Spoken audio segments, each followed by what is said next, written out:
छत्तीसगढ़ की जानी मानी हस्ती तीजन बाई।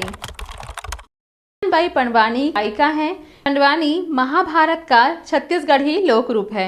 इन्होंने छत्तीसगढ़ के पंडवानी को छत्तीसगढ़ में ही नहीं अपितु देश विदेश में भी प्रख्यात किया। तीजन बाई पंडवानी कपालिक शैली को खड़े साज द्वारा अद्भुत नृत्य नाट्य से प्रदर्शन करती है। इसमें मुख्य नायक भीम तथा मुख्य नायिका द्रौपदी का किरदार होता है। इसके साथ ही प्रमुख वाद्य यंत्र तंबूरा और करताल इनके साथ ही होते हैं। अनेक पुरस्कारों से सम्मानित हो चुकी ये छत्तीसगढ़ की ऐसी कलाकार है जिन्हें तीनों राष्ट्रीय पुरस्कार सम्मान प्राप्त हो चुके हैं।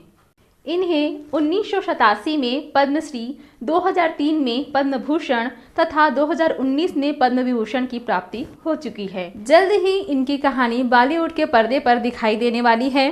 तीजन बाई का मुख्य किरदार विद्या बालन निभा रही हैं तथा इनका नाना ब्रजलाल का किरदार महानायक अमिताभ बच्चन निभाने वाले हैं। छत्तीसगढ़ की बहादुरी के संबंध में पंडवानी को लोक नाटक कहा जाता है, लेकिन इसके साथ ही साथ तीजन बाई की बहादुरी भी कम नहीं रही है। इन्होंने 13 साल की उम्र से हिम्मत करके कपालिक शैली को आगे बढ़ाया और गीत की पंडवानी की शुरुआत की, जो कि आज के युवा जन के लिए प्रेरणा का स्रोत है।